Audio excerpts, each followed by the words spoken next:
I want to enjoy my relationship with God and his people, and trust that he's finishing his work in me. He's going to make me like Jesus. And like, that's the most authentic self that I can be. And I can live in that way right now as the unique image bearer that he created.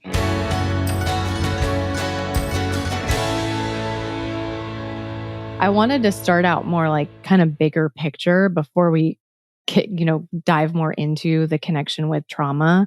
So going more like bird's eye view, how can someone go about considering if there is a theology for things we're coming into contact with in our culture? So trauma being an example, authentic self is another example I think of that we come up against. So how do we go about like, okay, is there a theology that I should be considering in relation to this topic? Yeah. So like terms, ideas that are related to how we understand like the human person, problems we face as humans. Is that kind of what you're referencing? Yeah. So we can hear these more like because they can seem to come more out of like secular terminology where like it's a cultural thing. Like, oh, this seems to be like just a hot topic right now, or trauma's not just a hot topic, it's a major issue.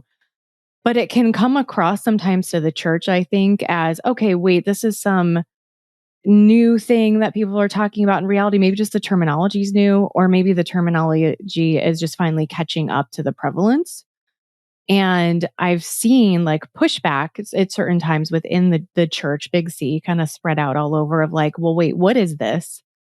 Is it something that is actually biblically grounded? Is there a way to use the Bible to actually look at it, then know how to respond versus what can sometimes happen, which is just to be really dismissive and be like, oh, well, that's not a real thing. Like I've heard that about spiritual abuse. Like, oh, spiritual abuse isn't real. It's not in the Bible.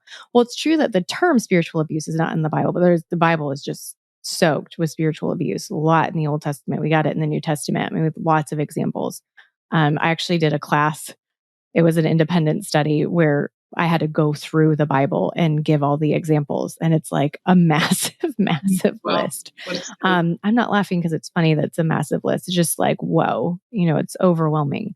And so that's sort of to give you a little of the background about some of like the conversation that can happen. And so how would someone even connect with like, okay, I'm culturally hearing this, like I'm hearing about trauma. Is this like a thing that fits into my biblical worldview? How do I go about this? Yeah, that's great. I love that. I love that question. I think in terms of like a short answer, I think we're safe to assume that there's theology for everything that relates to human persons, right? So because God created the world and everything in it, including us as his image bearers, every part of our existence relates to him. So who we are, how we function, how we relate to other people, like everything about us is from God and before God and towards God. So I would say like, yeah, there's theology that comes to bear on everything that touches human existence or is part of human existence. So those ideas, like terms that we hear in like that seem to come from popular culture or other sources,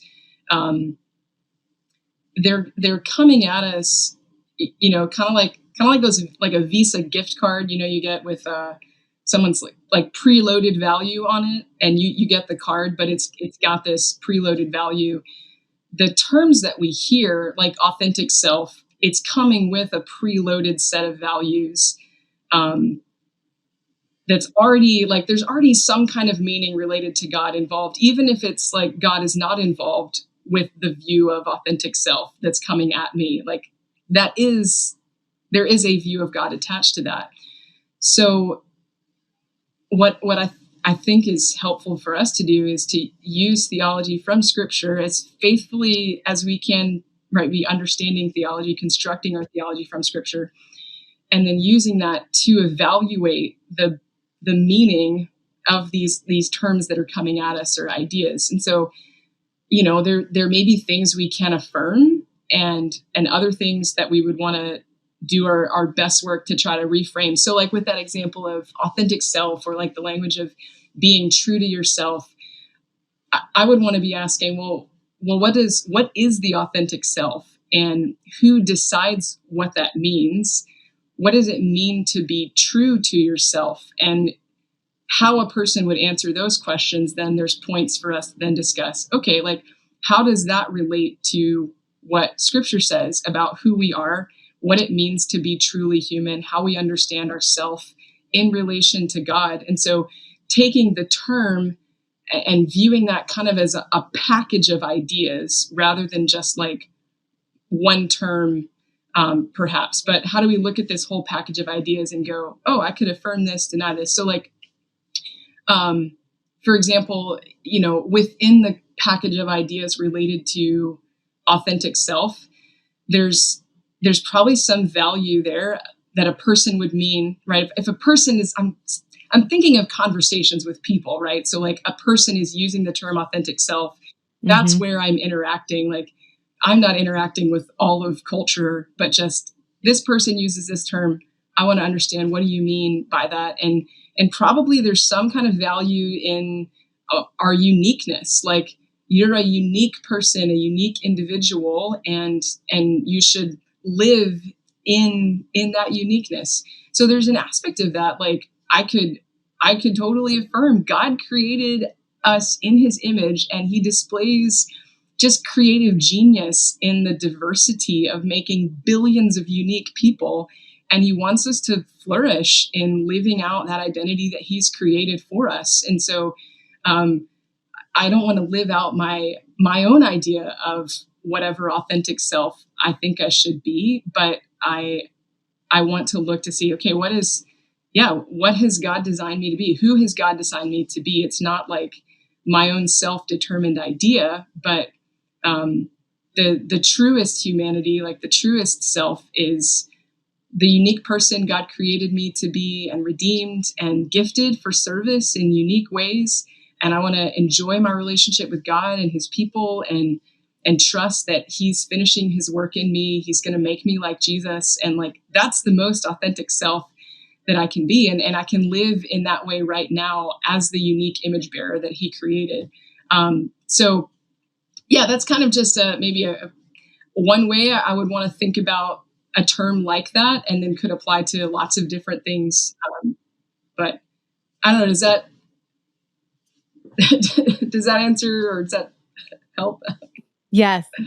Yeah. And it's a great example, because what you did was basically said, okay, how is the term being used? I love the preloaded gift card idea of like, it is coming preloaded. And some of these terms can be like really loaded, especially like depending on the society that they're being used within, and what, all the feels and things that can be connected with them. And so it is preloaded, and there can be maybe an overall general definition, and yet people can be kind of doing their own things with it a bit. And so always asking, like, what do you mean by that, is helpful, just to make sure we are speaking the same language with someone else.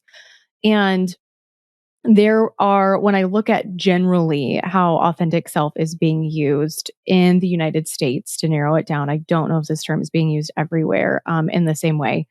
But here within the US, generally speaking, there's going to be aspects of authentic self that I would reject when I'm looking at it through the lens of the Bible.